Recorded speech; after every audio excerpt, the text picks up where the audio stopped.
اللہ وبرکاتہ۔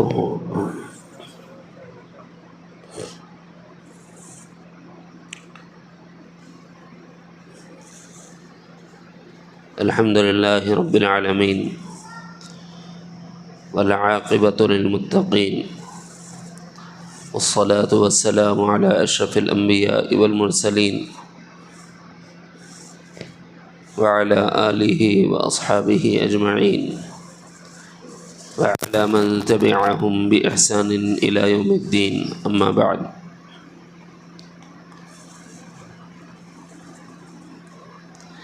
أعوذ بالله من الشيطان الرجيم، بسم الله الرحمن الرحيم۔ وإذ ابتلى إبراهيم ربه بكلمات فأتمهن قال إني جاعلك للناس إماما قال ومن ذريتي قال لا ينال عهد الظالمين۔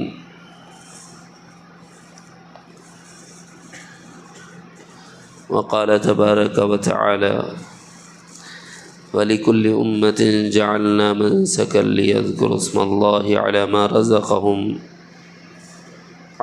رزقهم من بهيمة الأنعام فكلوا منها وأطعموا القانع والمعتر كذلك سخرناها لكم لعلكم تشكرون۔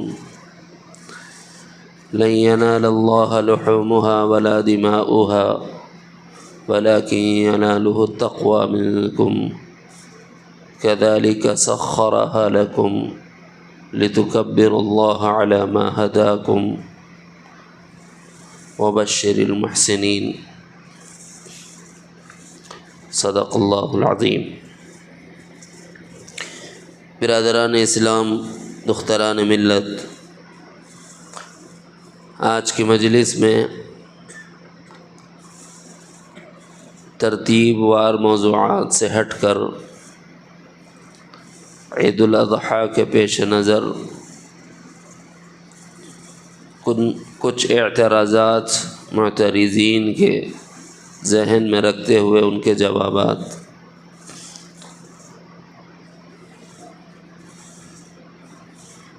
اور کچھ تشویق کی بات عرض کی جا رہی ہے۔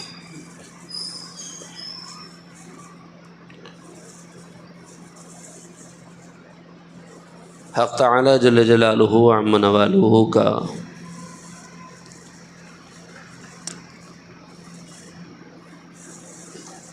ایک نظام ہے، نظام ربوبیت۔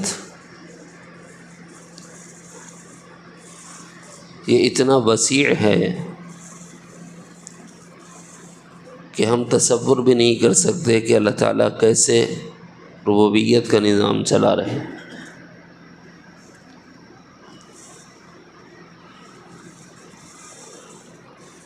سمجھانے کے لیے اگر عرض کروں تو سیدنا موسیٰ علیہ السلام اور سیدنا خضر علیہ السلام نظام ربوبیت کو سمجھنے کے لیے ایک بہترین واسطہ اور ذریعہ ہے۔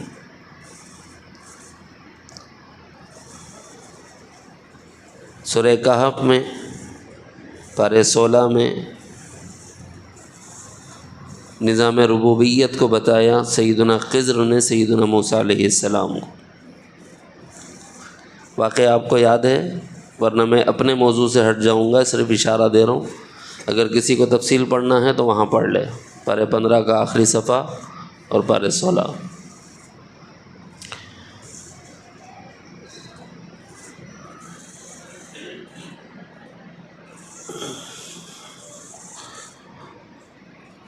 وَكَيْفَ تَصْبِرُ عَلَى مَا لَمْ تُحِطْ بِهِ خُبْرًا۔ آپ کیسے میرے ساتھ سفر کر سکتے ہیں جبکہ کچھ بات جو اللہ تعالیٰ نے مجھے بتائی ہے اس کے بارے میں آپ واقف نہیں ہیں۔ تو میرے کاموں پر اعتراضات آپ کے، چونکہ آپ امر تشریعی کے حامل ہیں تو آپ کو بجا ہے، لیکن حکمت خداوندی کو سن لیجئے کہ میں نے یہ کام کیوں کیے۔ جواب دیتے ہوئے حضرت خضر نے یہ ارشاد فرمایا تھا، جس کشتی میں نے سوراخ کیا اس کو عیبدار بنایا، اس کی وجہ یہ ہے کہ جس جگہ یہ کشتی جا رہی ہے وہاں ظالم لوگ رہتے ہیں، اور ان ظالموں کا کام یہ ہے کہ وہ جو اچھی کشتی دیکھتے ہیں، عمدہ کشتی دیکھتے ہیں تو اس کو ہڑپ لیتے ہیں۔ اللہ یہ چاہتے ہیں کہ ان غریب ملاحوں کی روزی روٹی چلتی رہے، اس واسطے عیب دار اس کو بنایا کہ وہاں جائیں تو وہ لوگ اس کو عیب والی سمجھ کر نہ لیں اور ان غریبوں کا کام چلتا رہے۔ یہ ہے تکوینی طور پر اللہ تعالیٰ کا نظام ربوبیت۔ قتل کیوں کیا؟ بچے سے ماں باپ کے ایمان کو اندیشہ تھا تو اللہ نے اس کو قتل کرنے کا حکم دے دیا، نعم البدل کے طور پر اللہ نے نیک اور صالح اولاد عطا فرما دی۔ یہ ہے انتظام ربوبیت۔ حالانکہ قتل کسی بھی نگاہ میں اچھا کام نہیں، لیکن ربوبیت ہے کہ ماں باپ کو ایماندار رکھنا تھا تو اولاد ظالم ہے تو اس کو موت دلا دی۔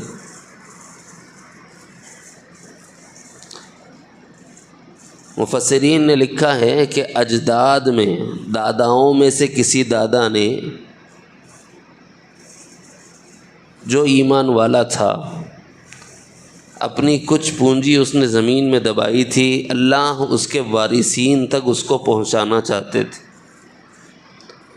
تو ایک ایمان والے کی اولادوں کو اللہ ضائع نہیں کرتے، اور جس کا مال اس تک پہنچانے کے لیے حضرت خضر، حضرت موسیٰ علیہما السلام، ان دونوں کو دیوار اٹھانے پر لگا دیا، جبکہ حضرت یوشع بھی ان کے ساتھ شامل ہیں۔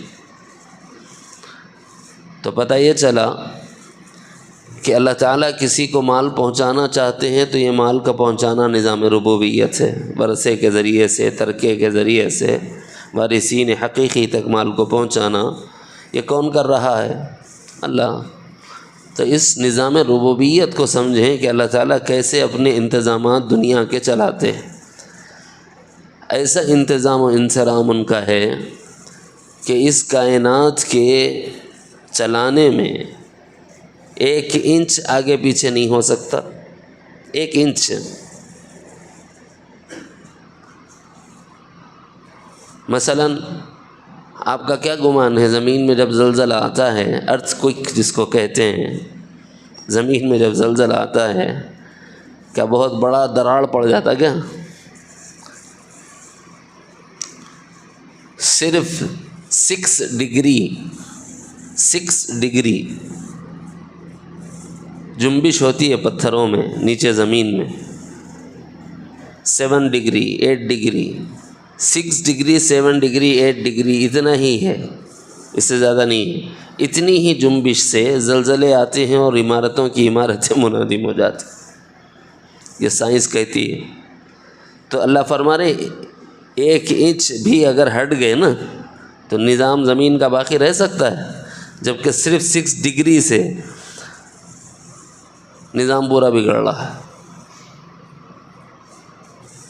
اور نہ 1 سیکنڈ کا فرق آتا ہے۔ جب سے کائنات بنی ہے اب تک، اور جب تک اللہ باقی رکھنا چاہیں گے تب تک 1 سیکنڈ کا فرق بھی نہیں آ سکتا، آ ہی نہیں سکتا، اور آیا تو باقی نہیں رہ سکتا۔ اس کو میں سمجھانے کے لیے یوں کہا کرتا ہوں، خدا نخواستہ یہ مثال ہے، اللہ کسی کے ساتھ ایسا نہ کرے، سمجھانے کے لیے کہہ رہا ہوں۔ کوئی تیز رفتار ٹرین آ رہی ہے، اور اگر کوئی آدمی انجانے میں تھوڑا سا آگے ہٹ گیا، گیٹ کے اندر داخل ہو گیا اور ادھر سے ٹرین نظر آ گئی، تو فوری پیچھے ہے جتنے افراد ہوتے ہیں چیختے ہیں، چلاتے ہیں، اس کی گاڑی پکڑ کر پیچھے کھینچتے ہیں، بلکہ کوئی نوجوان ہمت والا رہے تو آگے بڑھ کر اس کو گلے سے پکڑ کر پیچھے کھینچ دیتا ہے۔ وہ بے خیالی میں گیا، اس کا کوئی ارادہ سوسائڈ کا نہیں تھا۔ لوگ کیا کہتے ہیں، بیوقوف آدمی، 1 سیکنڈ اگر تھوڑی دیر ہو جاتی تو گیا تھا تو 1 سیکنڈ میں زندگی آباد ہوتی ہے اور 1 سیکنڈ میں زندگی برباد ہوتی ہے۔ 1 سیکنڈ اگر لگا دیتے روکنے میں تو اس کی زندگی تو برباد ہو گئی تھی، اور وہی 1 سیکنڈ ان کی جستجو، جدوجہد اور محنت اور کاوش، اس کا نتیجہ کسی کی زندگی آباد ہو گئی۔ کیا پتہ اس کے پیچھے کتنی زندگیاں جڑی ہوں، اس کے ماں باپ کی زندگی ہو، اس کے بھائی بہنوں کی زندگی ہو، اس کے بیوی بچوں کی زندگی ہو، خاندانوں اور قبیلوں کی زندگی ہو، وہ کہیں کا اگر مالک ہے تو اس کے ملازمین کی زندگی ہو۔ یہ سب انتظام ربوبیت ہے۔ اگر یہ 1 سیکنڈ کا فرق ہو گیا تو کتنا نظام خلل پڑ جائے گا، کتنے گھرانے بے آسرا و سہارا ہو جائیں گے۔ یہ لیل و نہار کا نظام جو اللہ رب العالمین چلا رہے ہیں، اس کے چلانے میں اگر 1 سیکنڈ کا فرق آیا تو چاند و سورج ٹکرا جائیں گے، نتیجہ دنیا باقی ہی نہیں رہے گی، سب ختم ہو جائے گا۔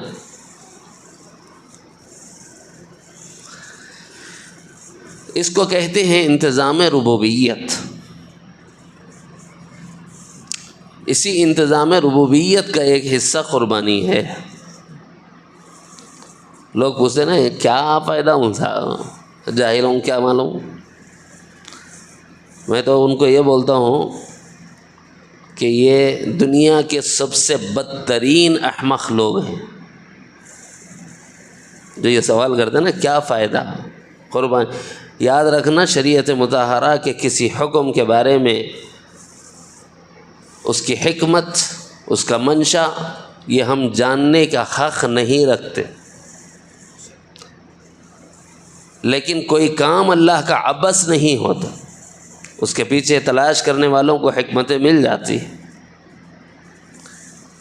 جہاں شریعت مطہرہ پہ معترضین نے بہت سے اعتراضات کیے، وہیں ایک اعتراض یہ بھی کیا کہ سالانہ لکھوں کا جانور قربان ہو جاتے ہیں، کاش کہ یہ پیسے کسی یونیورسٹی کے بنانے میں لگ جاتے، کسی ہاسٹل کے بنانے میں لگ جاتے، کسی ہاسپٹل کے بنانے میں لگ جاتے، کسی ادارے کے قائم کرنے میں لگ جاتے، تو یہ لکھوں کا پیسے جو جانوروں پر ذبح ہونے کے نتیجے میں ہو رہا ہے ضائع نہیں ہوتا اور قوموں کی تعمیر ہوتی۔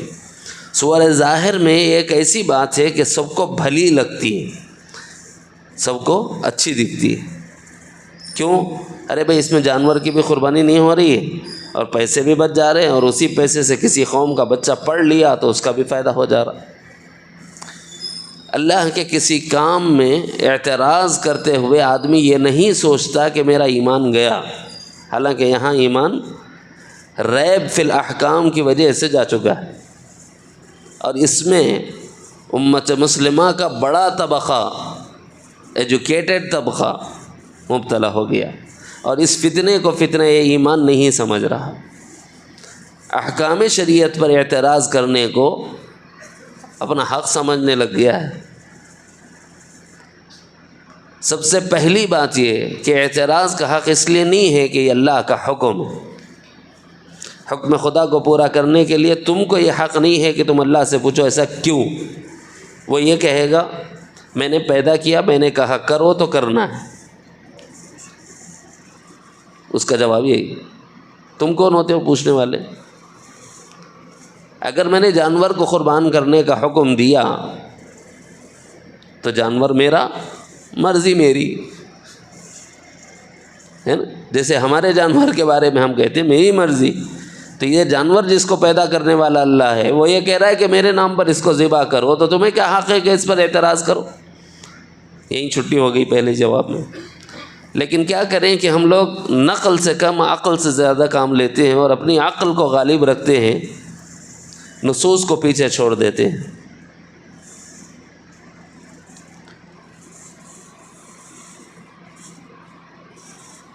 سب سے پہلے اللہ رب العزت نے، اس کا جواب آخر میں دوں گا، سب سے پہلے اللہ رب العزت نے قربانی کا حکم دیا سیدنا آدم علیہ السلام کو۔ سیدنا آدم علیہ السلام قربانی دیا کرتے تھے، اور اسی قربانی کا طریقہ رائج تھا ان کی اولادوں میں، جس قربانی کو پیش کیا قابیل اور حابیل نے۔ یہاں ایک اعتراض ہے، اس کا بھی جواب دے دوں۔ چند لوگ یہ کہتے ہیں کہ دین و شریعت یہ تو تم لوگوں کا پرسوں کا دین ہے جی، ہم لوگ تمہارے سے زیادہ اولڈ ہیں، تمہارے سے زیادہ پرانے ہیں۔ مثلا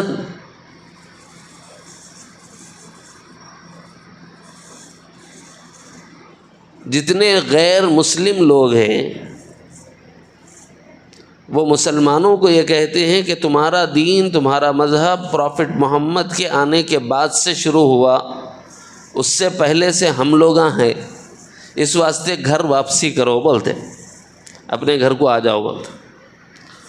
تو میں بھی بول رہا ہوں گھر واپسی کرو، اس سے پہلے کون سا دین تھا وہیں چلے جائیں گے۔ کیا خیال ہے؟ اس سے پہلے کون سا دین تھا؟ سب سے پہلے اگر کوئی عبادت و بندگی بجا لائی گئی ہے کرۂ ارض پر تو وہ سجدہ ہے، اور سب سے پہلے کسی مکان کو قبلہ بنایا گیا تو وہ کعبہ ہے۔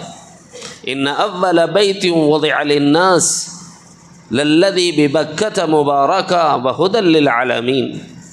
بکہ، قرآن مجید میں مکہ کا نام جو ہے بکہ دیا گیا ہے۔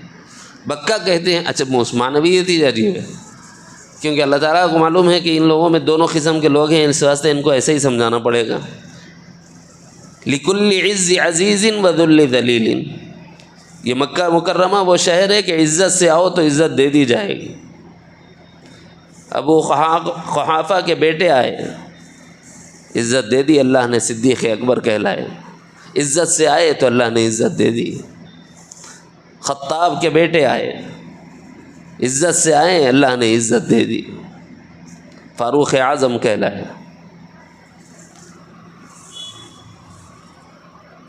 اسی طرح دیگر صحابہ کرام، کوئی روم سے آیا، کوئی ایران سے آیا، کوئی فارس سے چلا۔ سلمان فارسی فارس سے، موجودہ ایران، وہاں کے تھے، عزت سے آئے تو اللہ نے عزت دے دی۔ ان کی بارے میں حدیث میں نبی رحمت صلی اللہ علیہ وسلم نے ارشاد فرمایا کہ سلمان تو میرے اہل بیت میں سے ہے۔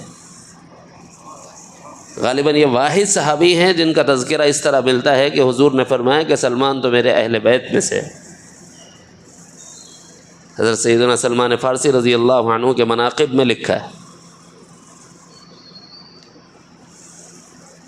حضرت صہیب روم سے آئے، عزت سے آئے، اللہ نے عزت دے دی، تھے کہیں کے لیکن مکہ آئے تو عزت سے گردن جھکا کے آئے۔ لیکن اسی مکے میں ایک وہ بھی تھا تو مکے کا رہنے والا، لیکن عزت سے اسلام قبول نہیں کیا، اللہ نے ذلت کے ساتھ سرتن سے جدا کر دیا۔ ابو جہل کیا بولا جاتے جاتے، ذرا نیچے سے سر کاٹ لوں، گردن اونچی دکھنا کرتے، یہی بولا تھا نا۔ بکہ کہتے ہیں عزت سے آؤ تو عزت دے دی جائے گی، اور اگر عزت سے نہ آؤ تو ذلیل و خوار ہو کے ہی صحیح آنا پڑے گا، آنے کے سوا چارہ نہیں ہے۔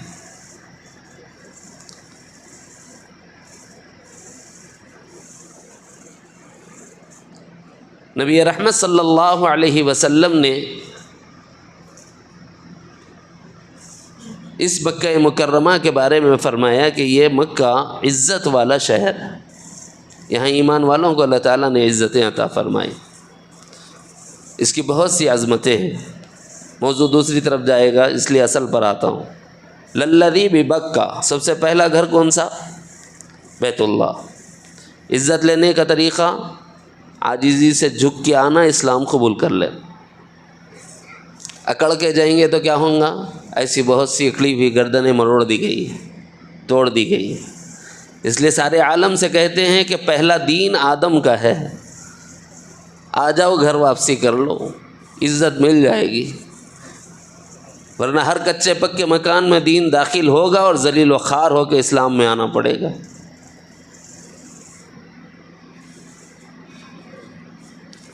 لیکن پھر بھی لوگ کہتے ہیں کہ نہیں، تمہاری شریعت تو 1400 سال پرانی ہے، اور ہمارا دین، ہمارے وید، یہ سب پرانے ہیں۔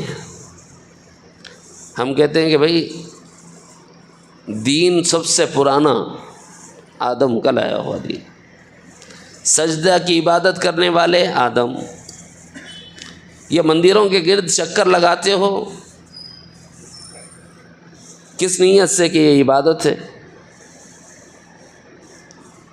سب سے پہلے بیت اللہ کے گرد طواف کے چکر لگانے والے آدم۔ تو پہلی طواف کی عبادت کرنے والے کون ہوئے؟ اس لیے بول رہے ہیں آدمی بن جاؤ۔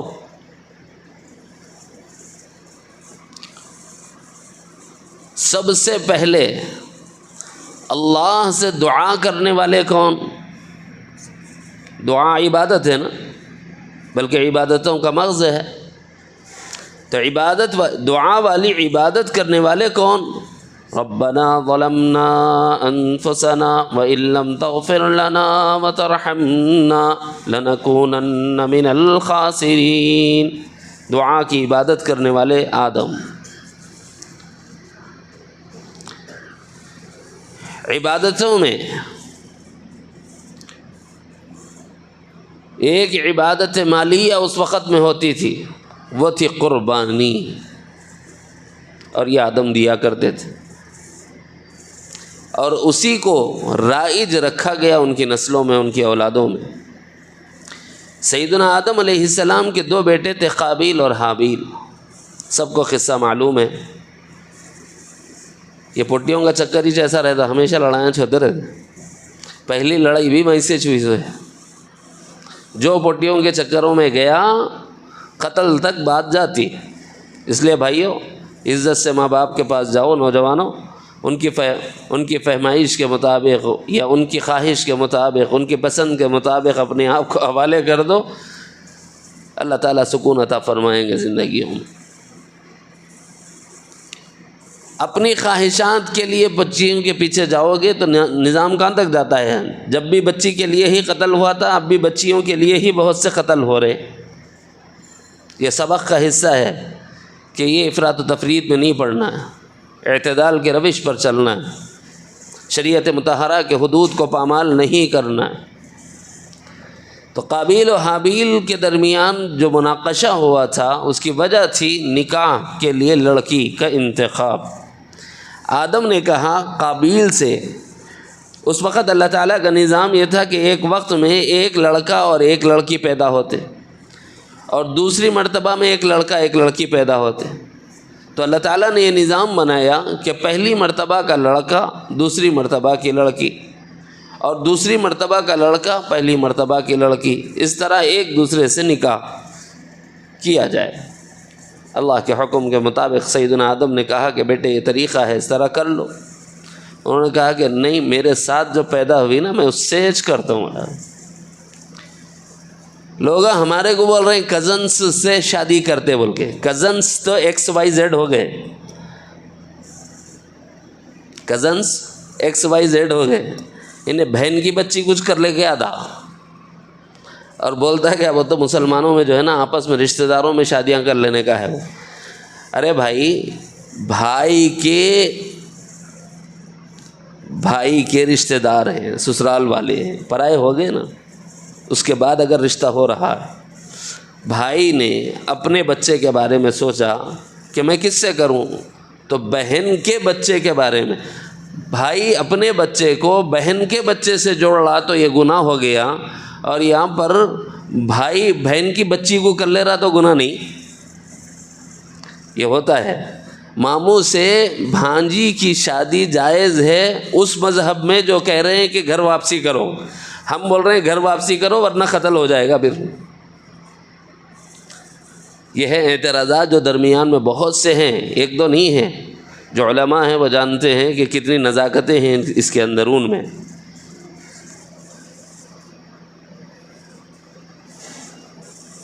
آگے چلیں، حضرت آدم نے نصیحت کی کہ بچوں قربانی دو، جس کی قربانی قبول ہو جائے گی اس کی شادی اس سے کرا دوں گا۔ انہوں نے کہا کہ میں نہیں مانتا۔ بولے نہیں کہ قربانی تو کرنا پڑے گا۔ یوں تو کر کے قربانی پیش کی۔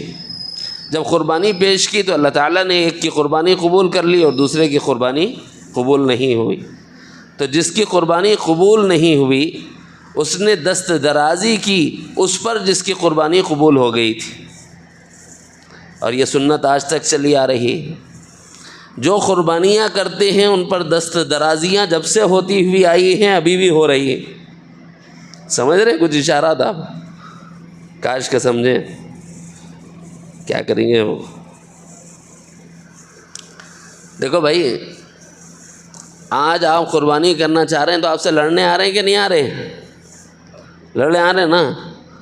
تو قربانی ہماری قبول ہو رہی بول کے ہمارے سے لڑائی ہے. جب جس کی قربانی قبول ہو گئی اس سے لڑائی ہوئی تھی. آج جس کی قربانی اللہ قبول کر رہا ہے اسی سے لڑائی. اور جس کی قربانی قبول ہوتی ہے اس پر آفت آ سکتی ہے، اور جتنی آفتیں آ رہی ہیں وہ امت مسلمہ پر آ رہی ہیں. اس کا مطلب ابھی بھی اللہ کی نگاہ میں محبوب ہے، باوجود اس کے کہ لکھوں کا گناہوں میں مبتلا ہیں، سرتپا عصیان میں ڈوبے ہوئے، پھر بھی رحمت خداوندی سے ہم مایوس نہیں ہیں. اس کی کرم فرمائی یہ ہے کہ وہ ہماری جانب متوجہ ہے، اسی لیے ہمیں ڈالا ہوا ہے آفتوں میں. اب یہ جو مصائب اور حالات آ رہے ہیں، لڑائی اور جھگڑے ہو رہے ہیں، وجہ پہلے سے ہوتا ہوا ہے ایسے قربانیوں کے چکر میں، اب بھی ہو رہا. اس وقت اب یہ دوسرا جواب، قربانی 1400 سال سے ہے یا آدم سے ہے؟ سمجھ آ گیا؟ یہ نئی نہیں ہے باپ، پرانی سے کہانی پرانی. اب گھر واپسی کرنا ہے تو کسے کرنا ہے فیصلہ آپ کرو. سیدنا نوح علیہ السلام نے قربانی پیش فرمائی. ہر ایک کا تذکرہ ہو ضروری نہیں. اس کے بعد جد الانبیاء سیدنا ابراہیم علیہ السلام کی باری آئی. تو سیدنا ابراہیم علیہ السلام کے بعد تو اللہ تعالیٰ نے اس کو ایک لازمی حصہ بنا دیا زندگی کا. جتنے برہمن ہیں وہ سب ابراہام سے نکلے ہیں. تاریخ اٹھاؤ، برہمن حضرت ابراہیم علیہ السلام ہی کے ماننے والے لوگوں کی ناخلف اولادیں ہیں.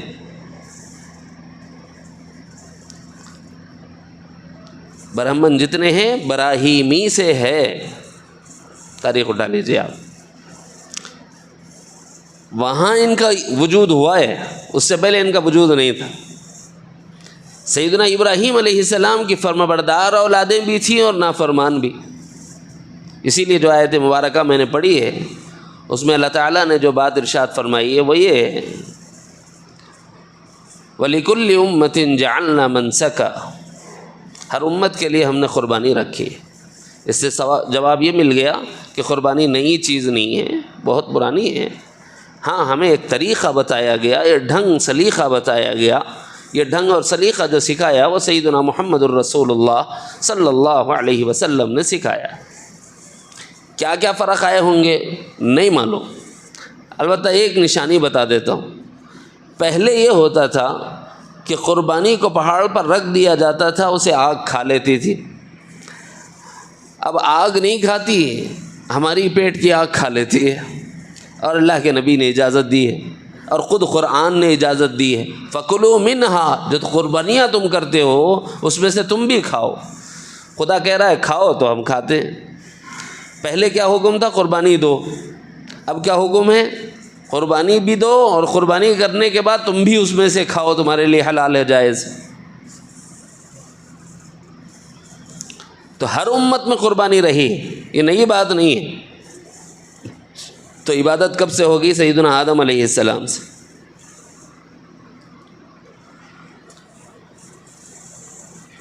جس الہ واحد نے ساری کائنات کی تخلیق فرمائی، اس کا منشا یہ ہے کہ اس کی عبادت میں کسی کو شریک نہ کیا جائے. جب نوح علیہ السلام کی قوم نے ود، سعاء، یغوث، یعوق اور نصر ان کو پوجنا شروع کیا تو ان کے سامنے قربانیاں کرنا بھی شروع کی. ان کے سامنے غیر اللہ کے نام پر قربانیاں شروع کی۔ اللہ تعالیٰ نے ہمارے لیے یہ حکم فرمایا وما احل لغیر اللہ بھی، جو غیر اللہ کے نام پر ذبح ہو وہ تمہارے لیے حلال نہیں ہے، تم نہیں کھا سکتے۔ تو اس کو صحیح ڈھنگ دینے کے لیے سیدنا ابراہیم علیہ السلام کا انتخاب اللہ تعالیٰ نے فرمایا۔ یہ جو تم بتوں کے نام پر استھانوں پر اس کی قربانیاں دیتے ہو، جیسا کہ آج بھی دی جاتی ہے، لوگ ہم پر ہی اعتراض کرتے ہیں، مسلمان لاکھوں کا پیسے اس میں ڈال دیتے ہیں، اور یہ جو بتوں کے نام پر بھینٹ چڑھائی جاتی ہے یہ کوئی مسلمان کرتا ہے؟ یہ جو بڑے بڑے بھینسوں کا سر تن سے جدا کر دیا جاتا ہے، سر تن سے جدا کر دیا جاتا ہے، اس طریقے سے قربانی کا کوئی نظام کسی مسلمان کے پاس دیکھا ہے؟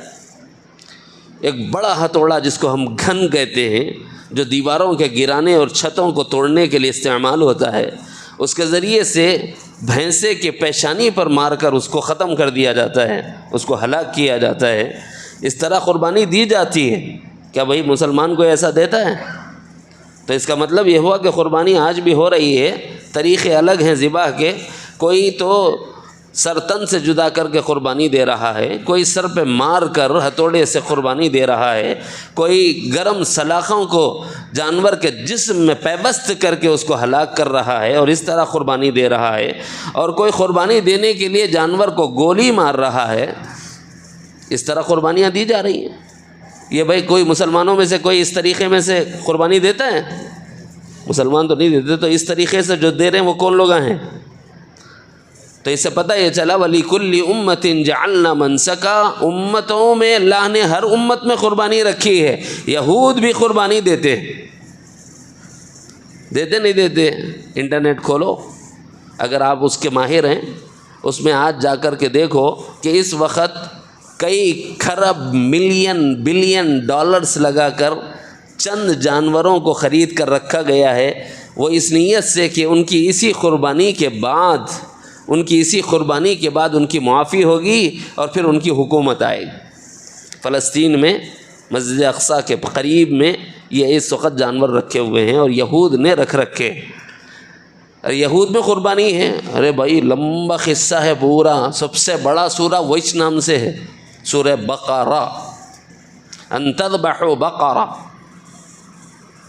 وہیں سے یہود ہے نا، ان تذبحوا بقرہ، وہی ماننے والے یہود کہلاتے ہیں، توریت کے ماننے والے یہود کہلاتے ہیں۔ اور توریت سیدنا موسیٰ علیہ السلام پر اتاری گئی۔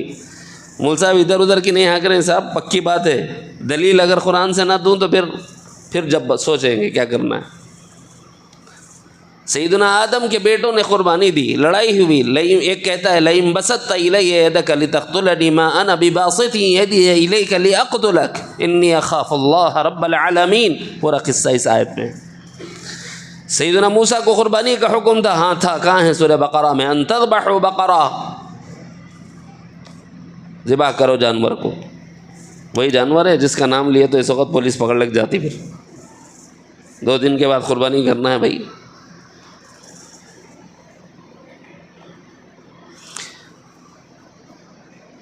سیدنا عیسیٰ علیہ السلام کی امت میں قربانی موجود ہے۔ اس کے علاوہ جو مذاہب ہیں ہر مذہب میں موجود ہے۔ یہ قرآن کا دعویٰ ہے، میرا دعویٰ نہیں، کیونکہ ولی کل کا لفظ آیا ہے، ولی کل امہ، جس قوم میں جو نبی بھیجا گیا، ہر امت کے لیے اور ہر قوم کے لیے۔ جعلنا منسکا، ہم نے منسکا یعنی قربانی کو رکھا ہے۔ کیوں رکھا؟ وہ اس لیے کہ ود، سعا، یغوث، یعوق اور نصر نامی بتوں پر جو استھانوں پر قربانیاں دیتے ہو، نا لیذکر اسم اللہ، اس پر اس رب کا نام لیا جائے جس رب نے اس کو پیدا کیا ہے۔ اس میں کسی کی شرکت اللہ تعالیٰ کو پسند ہی نہیں۔ قربانی عبادت ہے، خالص عبادت، اور اس میں کسی غیر کے نام پر کر دو تو حلال نہیں ہے، حرام ہے۔ اتنی تاکید فرمائی گئی۔ اسی ایک کا نام جو اس کا پیدا کرنے والا ہے، کون ہے وہ؟ اللہ۔ عجیب بات ہے۔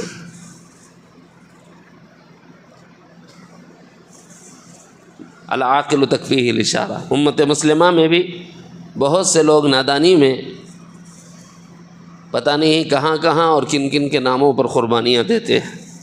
بھائی صرف اور صرف اور صرف اللہ کے نام کی قربانی۔ جس جانور پر اللہ کا نام نہ لیا جائے وہ جانور حلال نہیں۔ پھر اللہ تعالیٰ کیا فرماتے ہیں کہ یہ جو جانور ہے نا، اس جانور سے بہت سی چیزیں بطور سبق ملتی ہے۔ یہ قربانی عبادت ہے تو اللہ تعالیٰ اس عبادت قربانی میں توحید خالص تم سے چاہتے ہیں۔ کیسے؟ جانور ہی کو قربان کرتے ہو، جانور ہی کو بطور مثال لے لو کہ اللہ اسی سے توحید تم سے چاہتے ہیں۔ وہ کیسا صاحب؟ جانور چارہ چگتا ہے، ہرا اور پیلا، ہری گھاس یا پیلی گھاس۔ کبھی آپ نے اس کو دیکھا ہے کہ جس رنگ کا کھایا ہے اسی رنگ کا نکالا ہو؟ رنگ بدل جاتا ہے کہ نہیں بدل جاتا؟ اچھا، جاتے ہی نکلتا ہے یا کچھ پروسیس کے بعد نکلتا؟ سائنس یہ کہتی ہے کہ جب پیٹ میں جاتا ہے تو کھائی ہوئی غذا میں جو غذائیت ہے وہ خون کی شکل میں متشکل ہو جاتی ہے، پھر اعضاء رئیسہ کو تقویت دیتی ہے۔ دل، گردے ہیں، پھیپھڑے ہیں اور اسی طرح دماغ ہے، جو اعضاء رئیسہ بڑے بڑے اعضاء کہلاتے ہیں، ان تک خون کی سپلائی ہوتی ہے۔ اس کے بعد جو بچ جاتا ہے اس کو پیٹ میں رہنے نہیں دیتے، اس کو نکال کر باہر کر دیتے۔ کیسا؟ گنے کے جیسا۔ گنا جب مشین میں ڈال دے کیا ہوتا؟ رس الگ چھلکا الگ۔ اللہ نے خون کے لیے جو غذائیت تھی رس کی صورت میں اس سے نچوڑ لیا، اب جو فاسد مادہ تھا اللہ نے غلاظت کی صورت میں نکال دیا۔ غلاظت نکلتی ہے آنتوں سے اور خون بہتا ہے رگوں سے۔ آنتیں اور رگیں ایسی ملی ہوئی، ٹچ ہے، ٹچ۔ آپ جائیے سائنس کھولیے دیکھیے، بعض آنتوں سے رگیں لپٹی ہوئی ہیں، رگیں آنتوں سے لپٹی ہوئی۔ اب یہ جو رگیں لپٹی ہوئی ہیں نا، کبھی آپ نے دیکھا ہے کہ رگ میں کا جو خون ہے وہ کبھی غلاظت میں سے نکلا ہو؟ نہیں نکلا نا۔ اچھا، کبھی ایسا دیکھا ہے کہ غلاظت خون میں مل گئی ہو؟ کہیں ایسا اتفاق، کوئی حادثہ اب تک تو سننے میں نہیں آیا قدرت کے خلاف۔ ہاں، کوئی قدرت اللہ دکھائے تو الگ بات ہے، لیکن اس کے خلاف ہے، عادت کے خلاف ہے، قدرت کے خلاف نہیں، عادت کے خلاف۔ دیکھو اللہ یہ چاہتے ہیں من بین فرث ودم خالصا سائغا للشاربین۔ کیا نہیں دیکھتے کہ خون بھی وہی اور لید بھی وہی؟ من بین فرث ودم، لید بھی وہی ہے، یعنی گوبر بھی وہی ہے اور خون بھی وہی ہے، لیکن اس کے باوجود تمہیں جو دودھ ملتا ہے، کیا اس میں کبھی تم نے گوبر کی بو سونگھی؟ کبھی گوبر کا مزہ آیا ہے؟ کبھی گوبر کا رنگ آیا ہے؟ یا خون کا مزہ آیا ہے؟ یا خون کا رنگ آیا ہے؟ بھائی نہ اس کا رنگ ملا، نہ اس کا رنگ ملا، نہ اس کا مزہ ملا، نہ اس کا مزہ ملا، نہ اس کی بو ملی، نہ اس کی بو ملی۔ ان دونوں کے درمیان سے اللہ رب العالمین نے مجھے اور آپ کو خالص مشروب عطا کیا جسے دودھ کہا جاتا ہے، سائغا للشاربین، پینے والوں کے لیے۔ سبق کیا ہے؟ سبق یہ ہے کہ بھائی اس دنیا میں دو دشمن ہیں، ایک لید کی طرح ہے، ایک خون کی طرح ہے۔ لید کی طرح جو ہے وہ نفس ہے اور خون کی طرح جو ہے وہ شیطان ہے۔ ان دونوں دشمنوں کے درمیان سے اللہ یہ چاہتے ہیں کہ تم توحید خالص لے کر آؤ۔ نفس چاہے گا کہ خدا کے علاوہ کے نام پر قربان کر دو، شیطان تمہیں دلائل بھی دے گا، اطمینان بھی دلائے گا، لیکن نانا ان دونوں دشمنوں کے درمیان قربانی دینا ہے رب کے نام کی دینا ہے، غیر رب کے نام کی نہیں دینا۔ توحید خالص یہ ہے کہ قربانی کی عبادت خالصتاً لوجہ اللہ، اور اس میں تم جانچے جاؤ گے لن ینال اللہ لحومها ولا دماؤها ولکن ینالہ التقوی منکم۔ نہ اللہ کے پاس یہ قربانی کا گوشت جانے والا ہے، اور نہ اس کا خون جانے والا ہے. کیا جائے گا؟ اندر کا حال جائے گا. یہی حال توحید چاہتا ہے. اللہ چاہتے ہیں کہ ایسی توحید کے ساتھ کہ اللہ ہی کے لیے عبادت ہو قربانی کی بھی. پھر اس کا فائدہ کیا ہے؟ اس میں اللہ تعالیٰ نے خیر رکھا ہے. لکم فیہا خیر، دوسری جگہ ایک جگہ آیا ہے.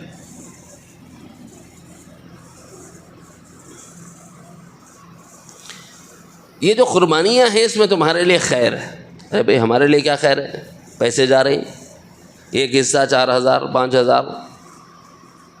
جی بکرا لینے گئے تو 11 سے 12,000، پورا جانور لینے گئے تو 26 سے 30,000. اس میں تو ہمارا نقصان ہے، خیر کہاں ہے؟ تمہیں یہ سمجھ آ رہا ہے کہ تمہارا تھوڑا مالی نقصان ہوا ہے.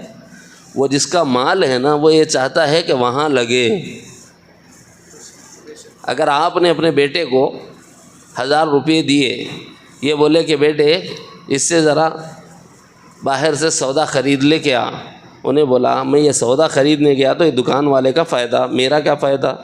میں نہیں لاتا، گھر کو آ گیا جب میں رکھ لے گئے. بابا کیا کرتا؟ تیرے باپ کے پیسے تیرے نہیں تھے، وہ میں جو بولا تھا وہ کرنا تھا. اللہ یہی بولتا ہے میں نے دیا تھا، میں یہ چاہ رہا ہوں کہ یہاں لگا، میرے منشے کو پورا نہیں کرا تو تیرے پاس رکھ کے میرے کو فائدہ کیا ہے؟ اب پھر تیرے سے نکالنا ہے تو میرے کو آتا، بیمار کر کے تیرے کو ڈاکٹروں کا نے بھیجتا ہوں، وہاں سے نکال لیتا ہوں. جی یہ اللہ تعالیٰ کا نظام ہے. یہ نکالیں گے بہرحال. بھائی جب نکلنا ہی ہے تو عزت سے نکال لو، عزت مل جائے گی، ورنہ ذلیل ہو کے نکالنا پڑے گا. غیر کے آگے ہاتھ جوڑنے پڑیں گے. کتنے ڈاکٹروں کے آگے بھیک مانگتے ہیں لوگ، چکروں میں پڑ جاؤ گے. پھر اگر اللہ ٹیڑھی انگلی سے نکالنے پر آئے بھائی چکروں میں پڑ جاؤ گے. اللہ تعالیٰ یہ فرماتے ہیں کہ ان قربانیوں میں تمہارے لیے فائدہ ہے. روحانی فائدہ بعد میں بتاؤں گا، پہلے مادی فائدہ سن لو. فَاذْكُرُوا اسْمَ اللَّهِ عَلَيْهَا صَوَافَ، جب انہیں صف در صف کھڑا کر دو تو اس پر اللہ کا نام لے کر اسے ذبح کر دو. عرب میں اونٹیں جو ہے نا وہ ایک قطار میں کھڑی کی جاتی ہیں، اور وہ قطار میں ہونے کی وجہ سے حملہ کرنے کا ڈر کم ہوتا ہے، اور اسی میں کھڑے خط سے ان لوگوں کو نحر کر دیا جاتا ہے. تو صواف صفوں میں کھڑے رہنے کو کہتے ہیں. جب ان کو نحر کر دیا جاتا ہے فَإِذَا وَجَبَتْ جُنُوبُهَا، جب وہ اپنے پہلو کے بل پڑ جائیں، یعنی ان کا خون بہہ جائے اور اس کے بعد وہ گر جائیں، اللہ فرماتے ہیں کہ ہو گیا اب کام. فَكُلُوا مِنْهَا، اس میں سے نکال کر کے کھا لو. تمہارا یہ مادی فائدہ ہے. سب سے پہلے تمہاری روزی کا انتظام. سب سے نظام ربوبیت سمجھ آیا؟ اب میں جو شروع میں تمہید باندھا تھا آپ سمجھ آ رہی ہے؟ یہ نظام ربوبیت ہے اللہ تعالیٰ. سب سے پہلے تمہارا انتظام، پھر رشتہ داروں کا انتظام، پھر غریبوں کا انتظام. غریبوں میں 2 طرح کے غریب ہیں، ان کا انتظام. آگے اللہ فرماتے ہیں فَكُلُوا مِنْهَا، تم بھی کھاؤ. وَأَطْعِمُوا، فریجوں میں اٹھا کے مت رکھو. کاش کہ ہم سمجھیں اس کو. ایک صاحب فریج میں اٹھا کے رکھے گئے، پورا حصہ کس کو بھی نہیں دے. تو بولے قربانی کا ہے، میں ہی کھانا، بولے دوسرا نہیں کھانا. ٹھیک ہے بھائی رکھ لے، حلال ہے. مفتی تو یہی کہتا ہے گنجائش ہے بے رکھ لو، نہیں دینا چاہتے مت دو. لیکن بہتر نہیں ہے. بہتر تو ہے کہ اس کا جو اصل مقصد ہے وہ پورا ہو. نہیں بولے میں فریزر میں رکھ لیا، ڈیپ فریج خرید کے لا لیا. اوکے، بارش ہوئی، الیکٹرک ڈپارٹمنٹ والے کرنٹ نکال دیے، 2 دن تک کرنٹ نہیں. وہ گوشت جا کے کیا ہو گیا پھر معلوم. گھر میں رکھنے کے واسطے بھی طبیعت آمدہ نہیں ہو رہی. اب لا کو گھوڑ پہ ڈالا، پورا محلہ اس کی بدبو سے پریشان. ارے کون کرا رہے؟ ہر جانے والا بولے کس کو بھی حصہ ہی نہیں دیا. یہ ہے ذلیل ہونا. وَأَطْعِمُوا، صرف رکھو نہیں، کھلاؤ. اللہ کس کو کھلاؤں؟ القانع، سب سے پہلے حقدار وہ ہے جو ضرورت مند تو ہے لیکن ہاتھ نہیں پھیلاتا. محتاج ہے مگر کسی کے سامنے ہاتھ نہیں پھیلاتا، بولتا نہیں.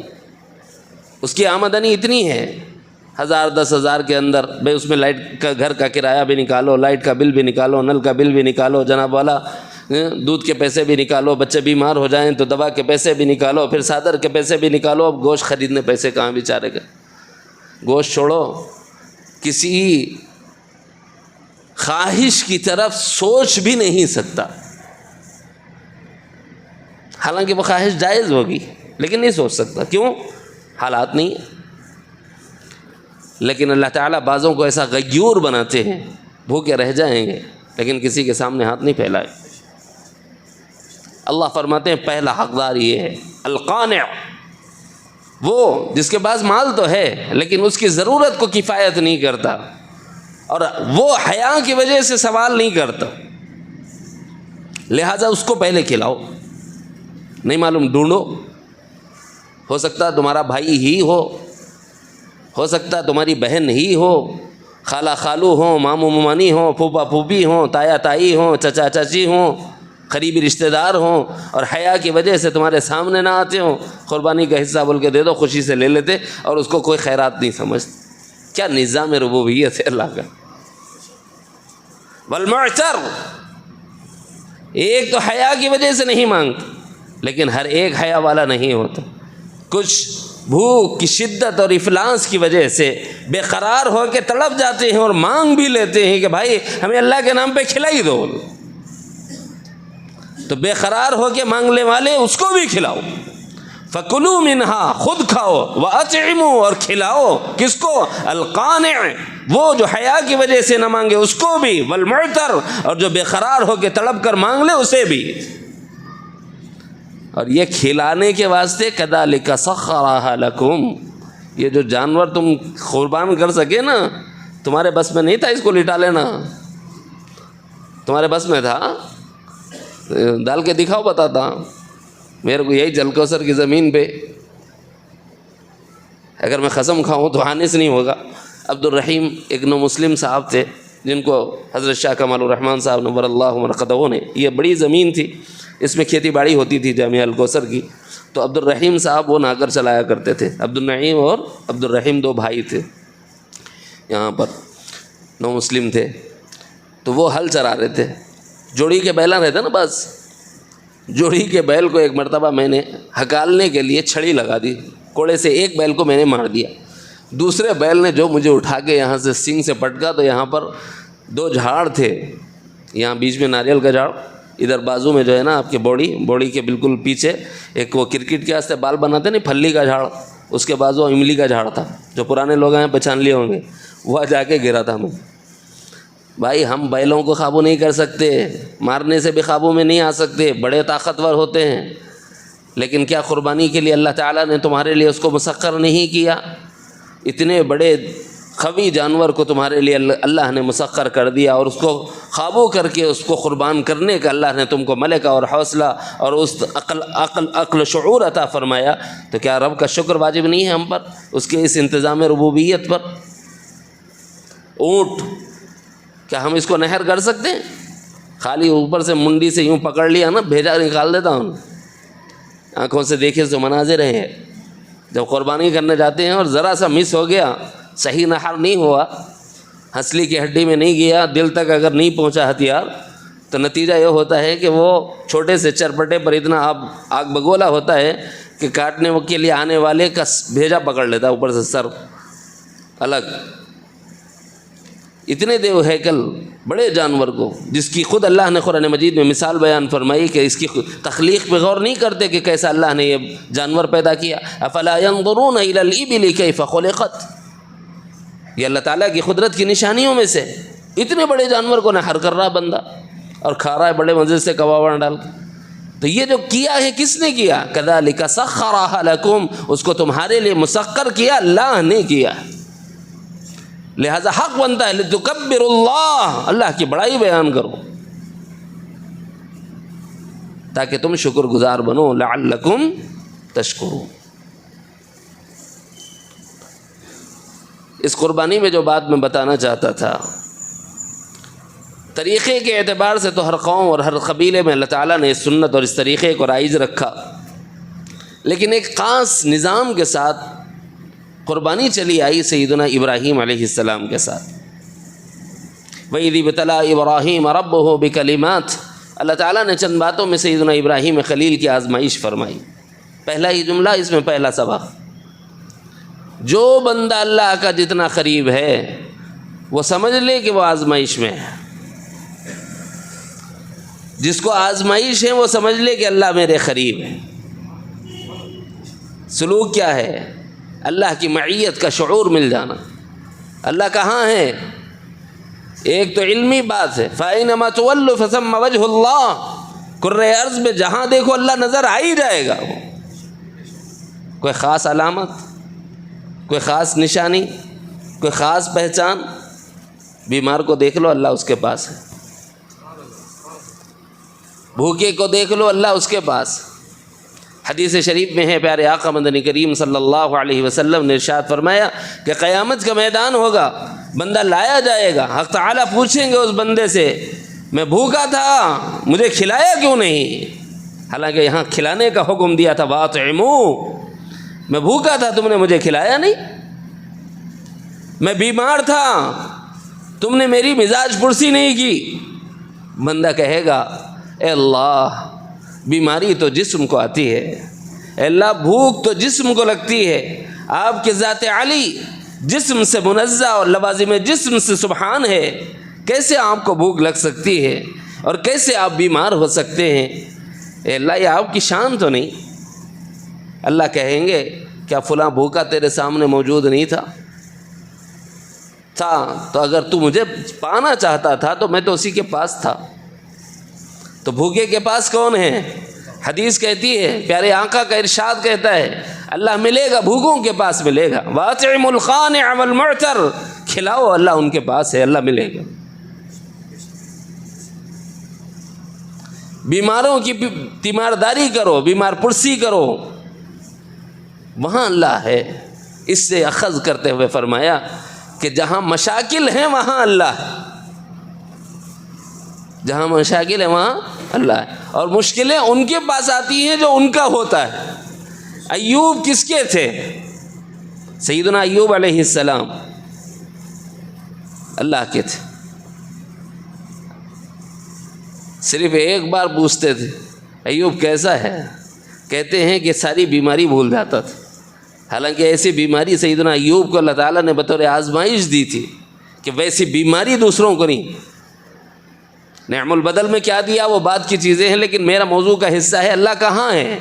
بیمار ایوب کے پاس علیہ السلام۔ حق تعالیٰ کے متلاشی ہو، اللہ تعالیٰ کو پانا چاہتے ہو اور اپنے کو آزمائشوں میں دیکھتے ہو تو ادھر ادھر نہ دیکھو، اپنی ذات میں دیکھو، خدا وہیں موجود ہے۔ مگر خدائی کے دعوے نہ کو کرو، خدائی کے دعوے نہیں کرنا، خدا میرے پاس ہی ہے لہٰذا میں خدا ہوں۔ ایسے بھی ہے تھوڑے دم چھلے، میں خدا تو خدا، پھر جتنے کنکر اتنے شنکر ہو جاتے۔ حلول اور اتحاد نہیں، اللہ موجود ہے بلا حلول بلا اتحاد۔ کوئی جگہ ایسی نہیں جو اللہ سے خالی ہو، اگر کسی جگہ کو اللہ سے خالی مانے تو کفر لازم آئے گا۔ اس لیے بھائی اللہ تعالیٰ نے سیدنا ابراہیم علیہ السلام کا منتخب فرمایا اپنے قریبی ہونے کو بتانے کے لیے۔ ابتلا ابراہیم ہی کو کیوں آزمایا؟ اس لیے کہ سب خلیل نہیں ہے، ابراہیم میرا خلیل ہے، جو اپنا ہوتا ہے وہی آزمایا جاتا ہے۔ تو جس کے پاس آزمائشیں آئیں گی وہ یہ سمجھ لے کہ وہ اللہ کے قریب ہے۔ اس سے اخذ کر کے صوفیہ نے فرمایا، لیکن شرط لگائی فَأَتَمَّهُنَّ، وہ اللہ کی جانب سے جو آزمائشیں آئیں ان آزمائشوں میں ثابت قدمی سے جمے رہو۔ بعض لوگ سوال کرتے ہیں، سوال کا جواب اسی میں ہے، صاحب کیا بولنا، بولے مسلمانہ ہے اب تو اللہ میں رحم کھا ہی لینا تھا، بل نمازہ نہیں چھوڑا، روزے نہیں چھوڑا، زکاتہ نہیں چھوڑا، حج نہیں چھوڑا، قربانی نہیں چھوڑا، نظر نہیں چھوڑا، منت نہیں چھوڑا، دعا نہیں چھوڑا، ذکر نہیں چھوڑا، تلاوت نہیں چھوڑا، مگر کیا مصیبت بولے صبح کو مصیبت شام کو مصیبت، پریشانیاں اتنے ہیں۔ مصیبتاں جانا بول کو کرا کہ اللہ کے واسطے کرا؟ پہلے ہی سوال ہے۔ اگر مصیبتاں جانا بول کو کرا تو پھر اللہ تعالیٰ نے قبول ہی نہیں کیا، جس کے لیے کیا اس کے پاس جا، وہ عبادت اللہ کی ہے کا۔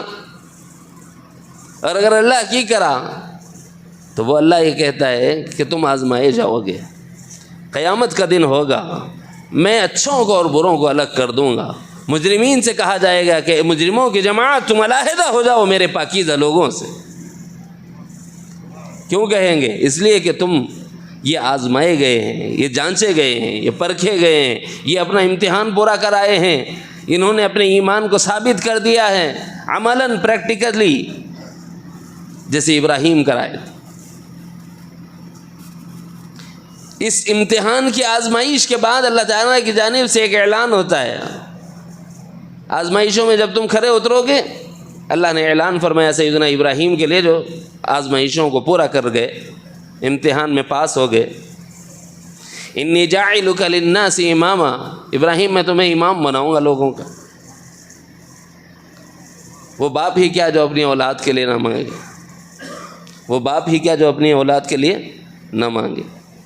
اسی لیے کہا جاتا ہے کہ بھائی یہ ذی الحجہ کا مہینہ ہے، اس وقت اولاد کے لیے مانگو، اپنی اولاد کے لیے ہدایت مانگنا چاہیے، عافیت مانگنا چاہیے، دنیاوی و اخروی راحت و سہولت مانگنا چاہیے، کیونکہ ابراہیم کا طرز یہی تھا، انی جاعلک للناس اماما، ابراہیم تم امتحان پورے کرائے، میں تمہیں امام بناؤں گا لوگوں کا۔ قال، حضرت ابراہیم کہنے لگے ومن ذریتی، اللہ میرا کچھ امام، میری اولاد کو بھی امام بنا دے۔ اللہ تعالیٰ نے فرمایا قال لا ینال عہد الظالمین، ہاں تمہاری اولاد کو بھی امام بناؤں گا، لو اپنے اوپر ظلم کرے گا نا میں اسے امام نہیں بناؤں گا۔ قال لا ینال عہد الظالمین، یہ میرا وعدہ اور عہد ظالموں کے لیے نہیں ہے، بناؤں گا امام سب کو لیکن ظالموں کو نہیں بناؤں گا۔ ظالم کون ہے؟ جو کفر کر کے اپنے پر ظلم کرے، شرک کر کے اپنے پر ظلم کرے، نفاق کر کے اپنے پر ظلم کرے، ارتداد کے ذریعے اپنے پر ظلم کرے، بدعات میں مبتلا ہو کر اپنے کو ظلم کرے، فسق و فجور و معصیت میں مبتلا ہو کر اپنے پر ظلم کرے، اس کو کہتے ہیں ظالم، اور اللہ کا وعدہ ایسے لوگوں کے لیے نہیں ہے۔ قال لا ینال عہد الظالمین۔ اب یہ جو آزمائش سیدنا ابراہیم پر آئی، کس چیز میں آئی؟ بہت اونچا ہو جا رہا ہے کیا؟ اوپر سے جا رہا؟ پلے پڑھ لی تھوڑی تھوڑی، چھوڑ دو، وہ تو ذکر کرا دیں گے، میں بھی جاتا ہوں حیدرآباد کا، پلے پڑھ لی تو چلا دو۔ سیدنا ابراہیم علیہ السلام جب آگ سے نکالے گئے تو انہوں نے دیکھا کہ عراق کی سرزمین پر میری محنت کے نتیجے میں سیدنا لوط علیہ السلام جو ان کے بھتیجے تھے، وہ اور سیدہ سارہ علیہ السلام جو ان کی زوجہ تھی، اور ایک دو افراد تھے جو ان پر ایمان لائے تھے، ورنہ اکثریت ایمان لانے والوں کی نہیں تھی۔ پوری قوم کے خلاف ہو گئے تھے، پورے گھرانے کے خلاف ہو گئے تھے، تبھی تو آگ میں ڈالے گئے تھے نا، ان کا کوئی حامی و ناصر نہیں تھا۔ جب آگ سے نکالے گئے تو اللہ رب العزت کی اس نعمت پر ان کے دشمنوں نے یہ کہا تھا نعم الرب رب ابراہیم، اتنے سجدے کر رہی بتوں کے آگے، کبھی بھی کسی مصیبت میں کوئی بت کام آیا سو نہیں دیکھے بولے، رب تو ابراہیم کا رب ہے، نعم الرب رب ابراہیم۔ کیوں؟ اس لیے کہ وہ مصیبت میں تھا، وہ مدد کو آ گیا۔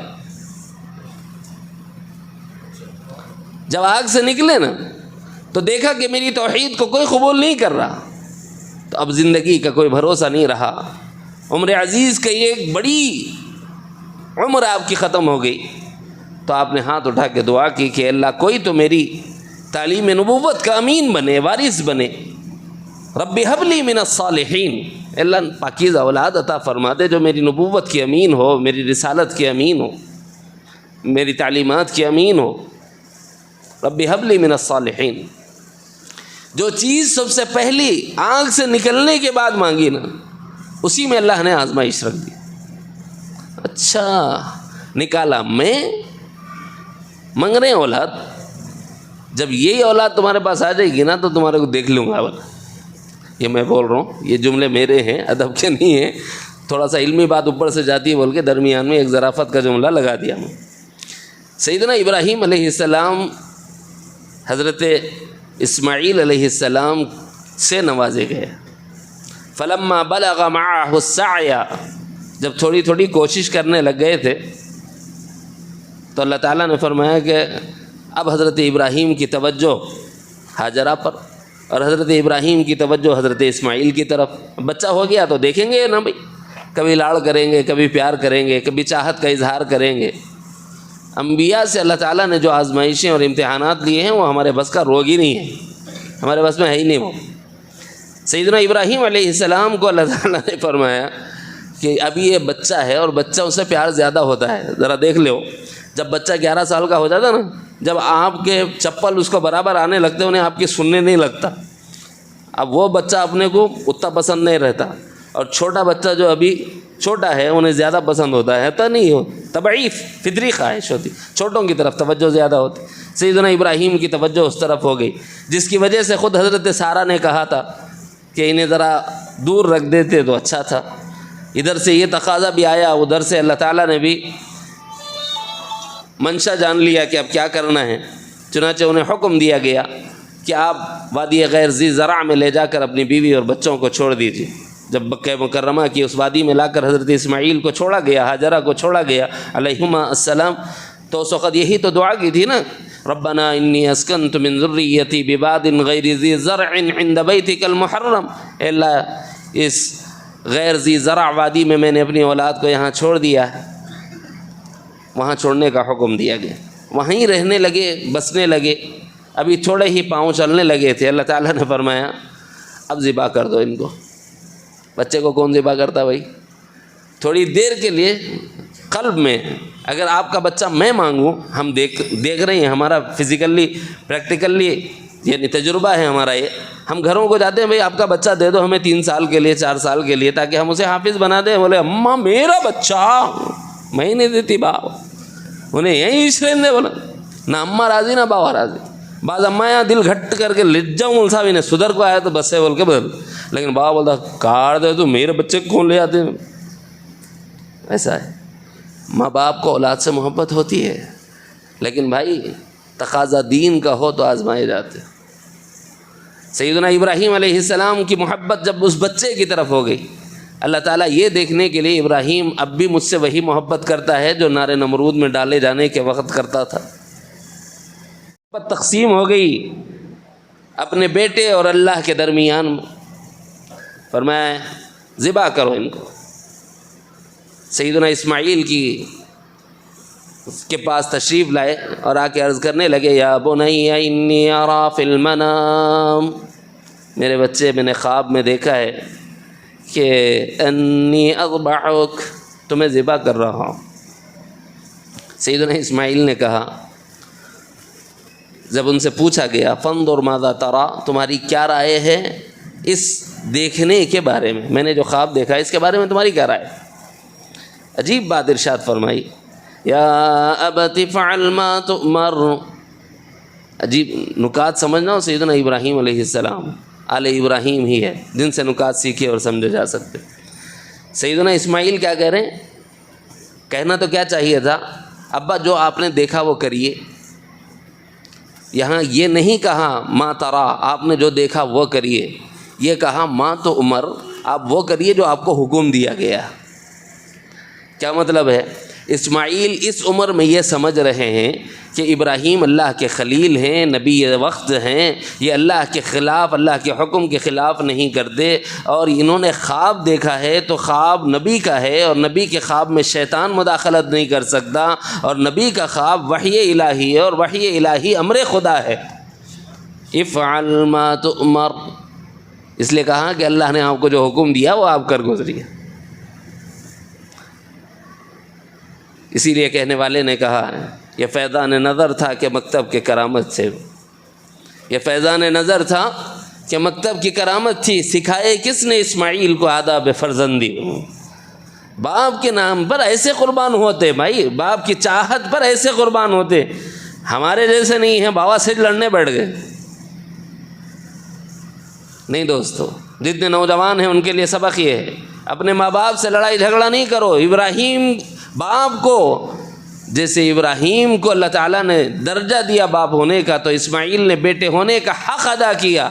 ہمیں بھی اپنے بیٹے ہونے کا حق بئی طور ادا کرنا ہے کہ اپنے ماں باپ کے فرما بردار بن جاؤ، یہ کہنے پر آ جاؤ، افعل ما تؤمر، آپ وہ سب کریے جو اللہ کا حکم ہے، میں آپ کے ساتھ۔ لیکن عجیب بات ہم سے یہ چاہی جا رہی ہے، میں دیکھ لیتا ہوں جی، تم فکر نہ کو کرو، بلکہ ڈینگا مارنا چھوڑ دے وہ لوگ۔ ستجدنی انشاء اللہ من الصابرین، اگرچہ کہ اللہ کے حکم کی اطاعت میں جمے رہنا، صبر جو ہے نا بہت سی جگہ بولا جاتا ہے، الصبر علی الطاعہ، الصبر عند المعصیہ، الصبر علی البلاء، الصبر علی الرباط۔ یہ قرآن مجید میں 4 جگہ ہیں جو مختلف جگہوں پر صبر کا لفظ آیا ہے۔ یہاں چونکہ امر خدا پر صبر کرنا تھا نا بھائی، کہ اب خون بھی نکلے گا، جان بھی جائے گی، روح جسم سے نکل جائے گی، ماں کی جدائی برداشت کرنی پڑے گی، والد کی جدائی برداشت کرنی پڑے گی۔ فرمایا کہ اگرچہ کہ اللہ کا یہ حکم پورا کرنا صبر آزما مرحلہ ہے، مگر اللہ کی ذات سے امید ہے کہ میں صبر کر جاؤں۔ اللہ کی ذات سے امید ہے، اگر اللہ نے چاہا تو آپ مجھے صبر کرنے والا پائیں گے۔ یعنی غرور نہیں کیا، تکبر نہیں کیا، میں کر لیتا ہوں، یہ ڈینگیں نہیں ماری۔ تو عاجزی و انکساری کا پیکر مجسم بننے کی تلقین ملتی ہے اس واقعے کے اندر۔ سیدنا ابراہیم علیہ السلام جو اللہ نے کرنے کو کہا اس کرنے پر آمادہ ہیں۔ ذبح کرو تو کرنے کے لیے تیار ہو، ذبح ہو جاؤ تو نبی کہہ رہا ہے تو امتی کے لیے۔ ابراہیم کو حکم خدا دے رہا ہے، اسماعیل کو حکم نبی دے رہا ہے۔ سیدنا اسماعیل کے نبی کون تھے؟ ابراہیم۔ جب ابراہیم کہہ رہے ہیں کہ ذبح ہو جا تو اس کا مطلب ہے نبی کا حکم ہے نا، نبی کے حکم کے آگے ایسے ہی ڈالنا ہوگا۔ باپ تو بعد میں ہے، نبی پہلے۔ حکم خدا و رسول پہ اپنے کو قربان کرنے کا ملکہ اور جذبہ ہے۔ اسی لیے فرمایا کہ بھائیو، جب جانور کو ذبح کرتے ہو نا، لاکھوں جانوں کو ضائع کرتے ہو، تو ایسے ہی ضائع مت کرو، اس کے ساتھ اپنے نفس کو بھی قربان کرو، تاکہ اللہ کی اطاعت میں کبھی کمی نہ آنے پائے۔ اور جب اطاعت ہو جائے تو اکڑ اور غرور میں مبتلا مت ہو، ابراہیم اسماعیل کی طرح عاجزی کا پیکر مجسم بن جاؤ۔ اور جو حکم خدا ہے، چاہے وہ کرنے سے متعلق ہو چاہے وہ نہ کرنے سے متعلق ہو، ان دونوں کے آگے سر تسلیم خم کر دو، جیسے ابراہیم نے کیا اور اسماعیل نے۔ گزشتہ مجلس میں نے یہ آیت سنا دی، فَلَمَّا أَسْلَمَا وَتَلَّهُ لِلْجَبِينِ۔ ابراہیم نے بھی اور اسماعیل نے بھی اپنی پیشانیاں رب تعالیٰ کے آگے ڈال دی، سر طاعت خم کر دی۔ تو یہ حکم خدا ہے، انتظام ربوبیت۔ اس کا مادی فائدہ یہ ہے کہ ہم کھا رہے ہیں، ہم سمجھ رہے ہیں، خاندان والوں کو حصہ دے رہے ہیں، ہم سمجھ رہے ہیں، جی ہمارے جناب والا فقیروں کو کھلایا، نہیں مانگنے والے ہم سمجھ رہے ہیں، اور مانگنے والے فقیروں کو بھی دیا، یہ ہم سمجھ رہے ہیں۔ ہم سمجھ رہے ہیں کہ اتنا ہی ربوبیت ہے، یہ خیال ہے۔ یہ صرف ربوبیت کا ایک محدود نظام نہیں تھا کہ اس کے لیے لاکھوں جان کٹوا دی اللہ نے، اس کے پیچھے بہت بڑی تھیوری ہے۔ ایک چھوٹا سا سیمپل لے کے چلتا ہوں میں چند منٹ کے لیے سمجھانے کے واسطے۔ ایک جانور جب ہمارے پیٹ تک آتا ہے، وَأَطْعِمُ الْقَانِعَ وَالْمُعْتَرَ تک پہنچتا ہے نا، اس سے پہلے بہت سی ربوبیت کے انتظامات چل رہے ہیں۔ اس سے پہلے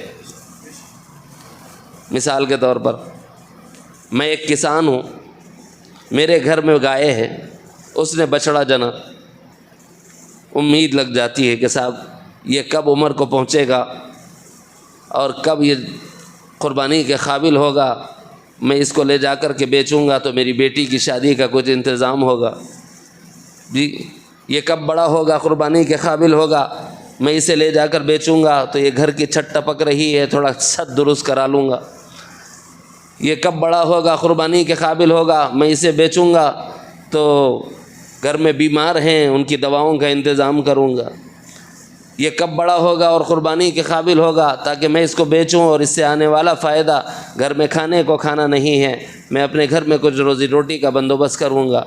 کسان سوچتا کہ نہیں، سب سے پہلے جس گھر میں اس کی ولادت ہوئی اس کا جو مالک ہے اس کی ربوبیت کا انتظام شروع ہو گیا. ٹھیک، پہلا درجہ. وہاں سے چلا مارکیٹ کو آ گیا. آج کل مارکیٹ میں ڈائریکٹ ڈیلنگ ہے ہی نہیں، بیچ میں بروکرز تو کمپلسری ہو گئے ہے نا.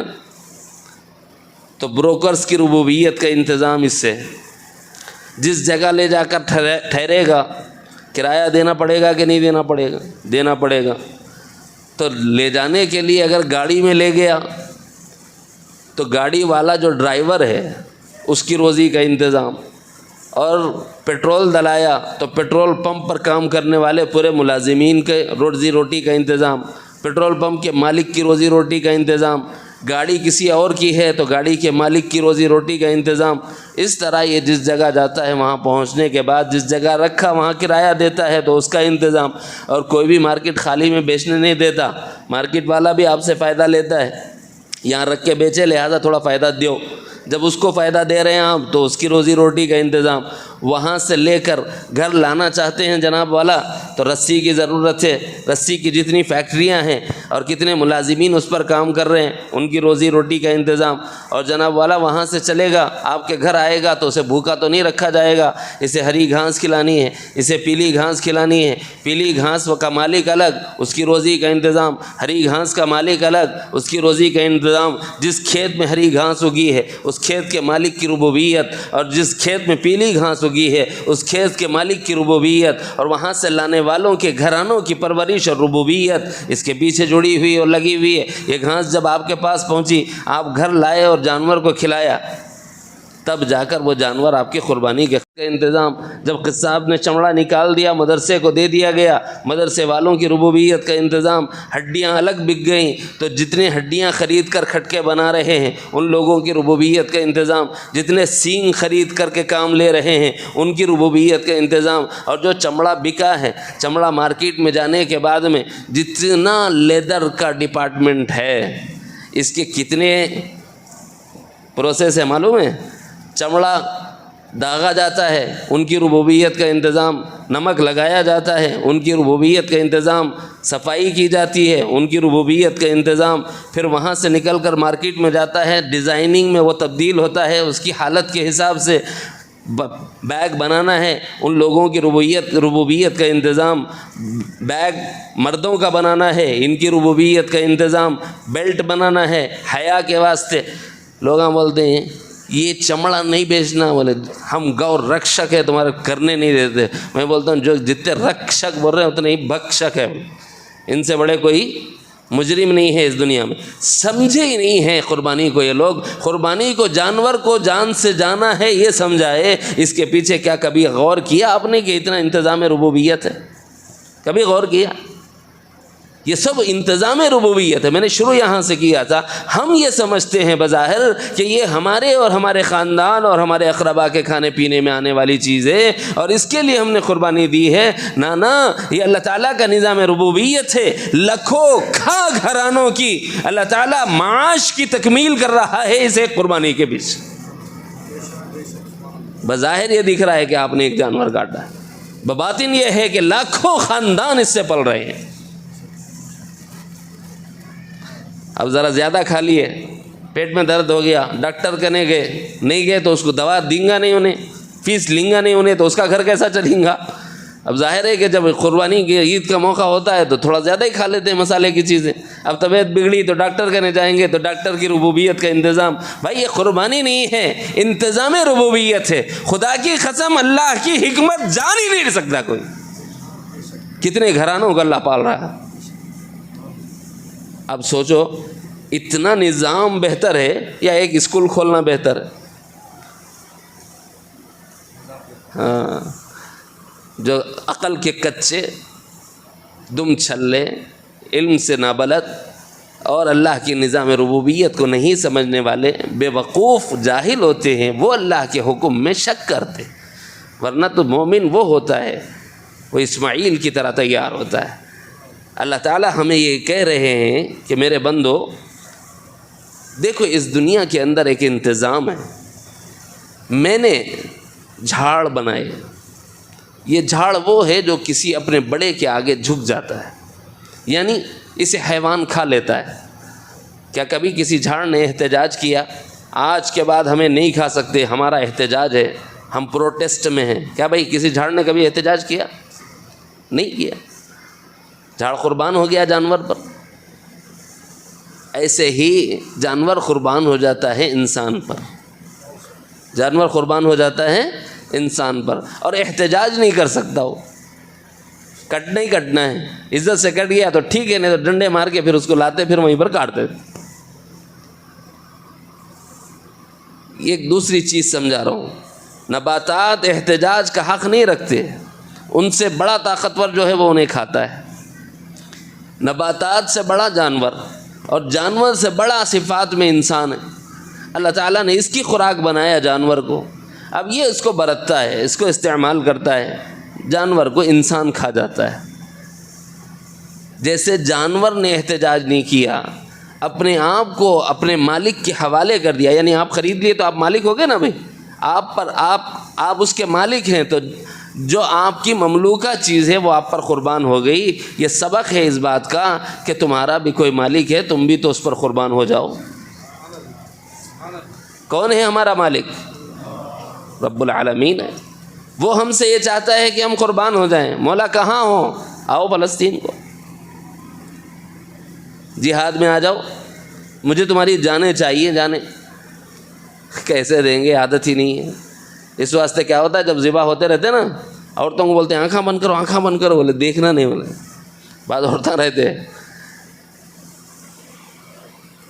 تو کیوں کرتے ہیں بھائی؟ یہ خون دیکھے چکر آ جاتی مول صاحب، خون دیکھے تو ابکائیاں متلی ہو جاتی ہے، الٹیاں آ جاتے ہیں۔ میدان جنگ میں تو خون ہی دیکھنا ہوگا، مجروح اعضاء دیکھنے ہوں گے، مقطوع بدن دیکھنا ہوگا، کٹے سر دیکھنے ہوں گے، پھٹے جسم دیکھنے ہوں گے، اور وہاں گوشت ہی گوشت نظر آئے گا۔ مومنوں تمہیں جہاد کے لیے میں بلاتا ہوں، اس کے لیے تیاری ہے قربانی، یہاں اس کو کر کے دیکھو اور یہ کہو کہ اللہ تو نے جب تک مال کہا مال قربان کروں گا جانور کی صورت میں، جب مجھے کہے گا میں حاضر ہوں اسماعیل کی صورت میں۔ یہ ہے طریقہ، ہر چھوٹا بڑے کے آگے قربان ہوتا ہے، جھاڑ جانور کے آگے، جانور انسان کے آگے، اور انسان رحمان کے آگے، ایک کے پیچھے ایک لگے ہوئے ہیں بھائی۔ اور میدان جہاد کی پریپریشن اور تیاری ہے یہ، چونکہ ہم نے قربانیاں چھوڑ دی ہیں، دشمن غالب آ گیا ہے، اور دشمن کو مغلوب کرنے کا طریقہ اللہ نے قرآن میں قربانی بتایا ہے۔ نہیں سمجھ آیا؟ انا اعطیناک الکوثر فصل لربک وانحر ان شانئک هو الابتر۔ میرے محبوب، ہم نے آپ کو نعمات کثیر سے سرفراز فرمایا، اس کے شکرانے میں آپ ہماری عبادت و بندگی بجا لائیے اور دوسرے قربانی کیجیے۔ اللہ قربانی بہت دشمن ہے، کیسے کروں؟ عالم تخیل میں اگر کوئی بندہ سوال کرتا ہے، پیارے آقا کے واسطے سے اللہ تعالیٰ جواب دیتے ہیں ان شانئک هو الابتر، آپ فکر نہ کریں، قربانی آپ کریں، آپ کے دشمن کو مٹانا ہمارا کام ہے، آپ کا دشمن بے نام و نشان ہو جائے گا۔ دو کام آپ ذمے لے لو، ایک عبادت و بندگی اللہ کی، دوسرے قربانی اللہ کے لیے۔ جب یہ دو کام امت مسلمہ کرنے لگ جائے گی پھر رحمان راضی ہو جائے گا، ایسا راضی ہوگا کہ دشمن کی پرواہ کی ضرورت نہیں، اللہ دیکھ لے گا۔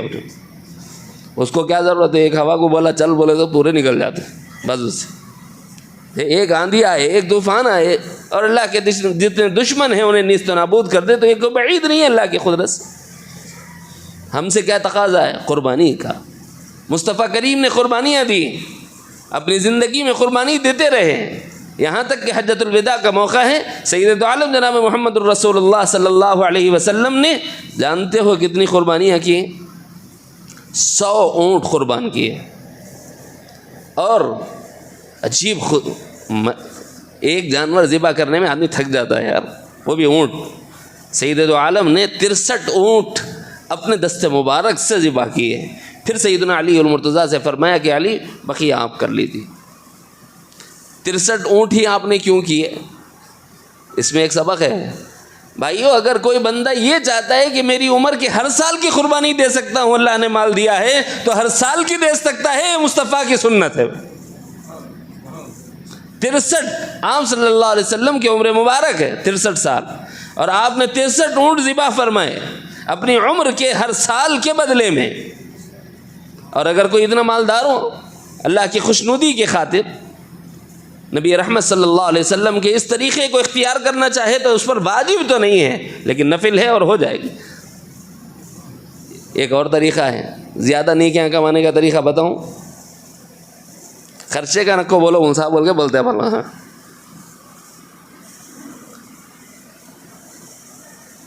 ہمارے آقا امام الانبیاء سید دو عالم جناب محمد الرسول اللہ صلی اللہ علیہ وسلم نے 2 دمبے ذبح فرمائے۔ ایک دمبا اپنے نام سے ذبح فرمایا اور دوسرا دمبا نبی رحمت صلی اللہ علیہ وسلم نے یوں فرمایا کہ اللہ یہ میری امت کی طرف سے ہے۔ ہماری قربانی تو ہمارے آقا دے گئے، کیا حق نہیں بنتا کہ اس آقا کے لیے ہم بھی کبھی قربانی کریں؟ نفل قربانی میں حصہ لو، ایک سرکار دو عالم صلی اللہ علیہ وسلم کے نام سے کرو، اگر اللہ نے نوازا ہے زیادہ ثواب کمانا ہے، اپنے کو افشانہ بہت ہے۔ ایک قربانی کرو اور نیت یہ کرو کہ اللہ اس قربانی کا ثواب، یہ تو ہے قربانی نفل میری طرف سے، لیکن اس قربانی کا ثواب امام الانبیاء حضرت محمد الرسول اللہ صلی اللہ علیہ وسلم کو، اس قربانی کا ثواب جملہ انبیاء کو، اس قربانی کا ثواب جملہ اولیاء کو، اس قربانی کا ثواب جملہ علماء کو، اس قربانی کا ثواب آدم سے لے کے اب تک جتنے ایمان والے آئے ہیں سب کو دے دے۔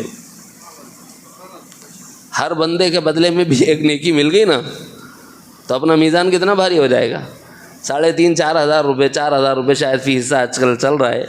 4,000 میں اگر ہمارے نام اعمال میں آدم علیہ السلام سے لے کے اب تک جتنے انسان آئے اور قیامت تک جتنے آئیں گے ان کی طرف سے جب ہم نے قربانی دے دی تو ہر ایک کے بدلے میں چاہے تو سب کو شامل کر سکتا ہے۔ عام طور پر پورے گھر میں ایک قربانی کر دیتا بندہ، اس کے بعد بولتا بھائی بس میرے پاس اتنا پیسہ تھا، میں ایک آدمی صاحب نصاب تھا، میں نے اپنی طرف سے کر دی ہے، پورے گھر والوں کے واسطے بس ہے۔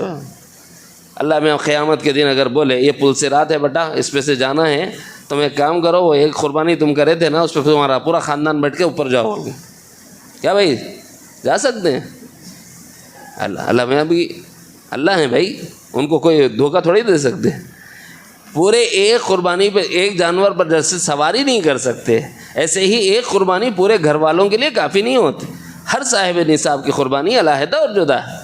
بیوی کی قربانی الگ ہے، شوہر اگر صاحب نصاب ہے تو شوہر کی قربانی الگ ہے، اور یہ قربانیاں جو واجب ہیں اس کو پورا کرنا ہوگا اور خوش دلی سے کرنا ہوگا۔ یاد رکھنا تھوڑا بھی دل میں اگر میل ہے یہ قربانی اللہ قبول نہیں کرتا۔ اسی لیے فرما دیا لن ینال اللہ لحومها ولا دماؤها ولکن ینالہ التقوی منکم، تمہارے قلوب کی کیفیات یہ اللہ تعالیٰ کی بارگاہ میں پہنچتی ہیں صدق دل کے ساتھ، خلوص نیت کے ساتھ، رب کو راضی کرنے کے لیے، یاد کر کے کہ کیسے ابراہیم نے اپنی اولاد کی قربانی پیش کی تھی، یاد کر کے کیسے اسماعیل نے سر تسلیم خم کیا تھا۔ میں بھی حکم خدا پر ایسے ہی عاجزی و انکساری کا پیکر مجسم بن کر اس رب کی بڑائی بیان کرتے ہوئے اس جانور کو اس کی رضا کے خاطر قربان کرتا ہوں۔ یہ ہو اور اس قربانی کے بعد ریا نہ ہو، نمود نہ ہو، دکھاوا نہ ہو، اور خود تھک لینے کی نیت نہ ہو، دوسروں میں تقسیم کا حوصلہ اور جذبہ ہو، تاکہ اللہ تعالیٰ کا جو نظام ربوبیت ہے وہ پورا ہو۔ اللہ یہ چاہتے ہیں کہ ہم بھی کھائیں اور ہمارے گھر والے بھی کھائیں اور ہمارے قریب رشتہ دار بھی کھائیں، اور پڑوسی جو غریب ہیں اور حیا کی وجہ سے نہیں مانگ سکتے وہ لوگ بھی کھائیں، اور جو مانگتے ہیں انہیں بھی محروم نہ کیا جائے۔ سب کے درمیان تقسیم کر دینے کا ایک نظام بناؤ۔ اللہ تعالیٰ مجھے اور آپ کو علم نافع، فہم سلیم اور عمل صالح کی توفیق عطا فرمائے۔ ترتیب کے اعتبار سے اقسام قلوب چل رہے تھے، لیکن چونکہ ابھی درمیان میں صرف 1-2 دن ہیں، جمعرات کا دن ہے، اس کے بعد جمعہ عرفہ کا دن ہے، بڑی فضیلت کا دن ہے کہ اس دن روزہ رکھنے پر اللہ تعالیٰ اللہ کے حبیب صلی اللہ علیہ وسلم نے ارشاد فرمایا مجھے امید ہے کہ اللہ تعالیٰ 1 سال پہلے اور 1 سال آگے 2 سالوں کے گناہوں کا گویا کفارہ بنا دیں گے۔ اس امید پر اللہ کے نبی نے روزہ رکھا ہے۔ ہمیں بھی